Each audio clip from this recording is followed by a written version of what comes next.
SOTC 52, number 8. Water that's alive. You know, in the 8th chapter, we talk about developing a well. Ag wells are drilled, and then they're developed over a course of a week or two to see how much they'll produce, to see whether they're a good well or not. Jesus said, you know, in the book of John, let any man who's thirsty come to me. And the thing is about that verse is, it doesn't say, let every man. It's not for every man. Because see, thirst is not, see, thirst doesn't exist on its own. Thirst is a condition that's caused by the lack of something else. So not everybody's thirsty.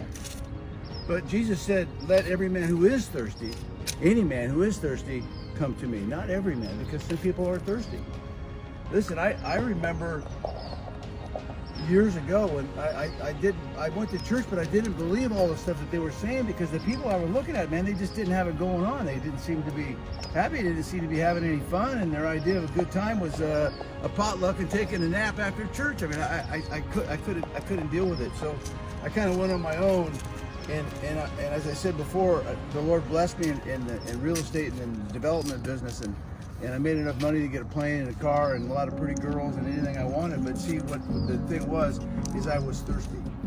I knew there was something in my soul that needed a drink, and I couldn't explain what it was, but there was something there that was caused by a lack of something else. It didn't exist on its own. It didn't just show up on its own. See, I think I'm thirsty today. You're thirsty because you're lacking something. And what I lacked was peace. What I lacked was an understanding that I was created for something. I had a destiny. I was supposed to do something. I didn't know what it was.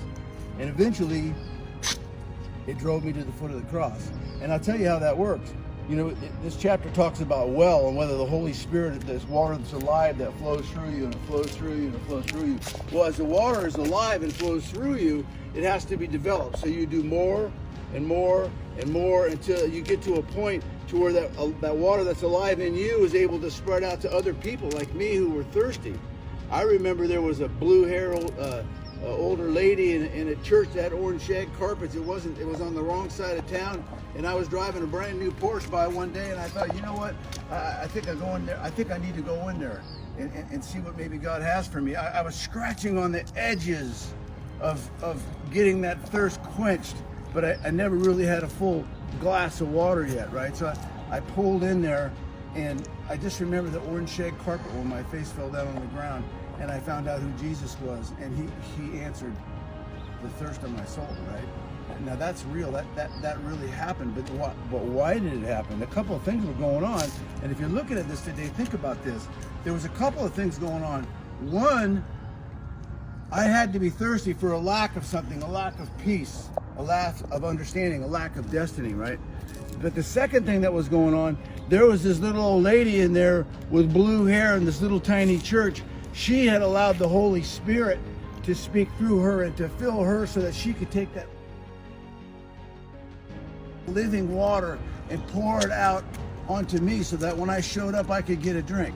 Now listen, Peter, Paul, James, John, every single guy in the Bible went through times of testing, and the reason for that was each time God would pour his Spirit in, and then they would pour it out, then he would pour some more in, and they would pour it out, and that's how you develop that living water within you.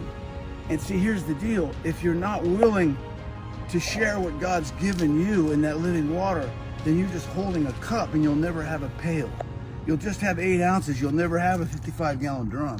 Listen, man, if you want to reach a lost and dying world, you have to be able to let God take you through things to where he fills you and then refills you and fills you and refills you to where the volume of his Spirit in you grows larger and larger, so that you have something to pour out, so that when someone like me who has a thirst and is looking to get it quenched shows up, you say, oh, I know exactly what it is you need. I think I know exactly what it is you need. And you open your mouth, and those rivers of living water flow through you to a lost and dying world. That's what this chapter's about. Water that's alive. It's in you. Let it flow through you. Let God develop that in you so you get more and more and more and more and greater volume. So pretty soon you don't even have to turn on a spigot to let it out. Pretty soon it just flows from you wherever you go, right? That's what we're after. That's what this devotion's about, to focus your mind on that flowing water and understanding that the stuff that you're going through is doing nothing other than developing the well within you so you can get larger and larger volumes of this living water.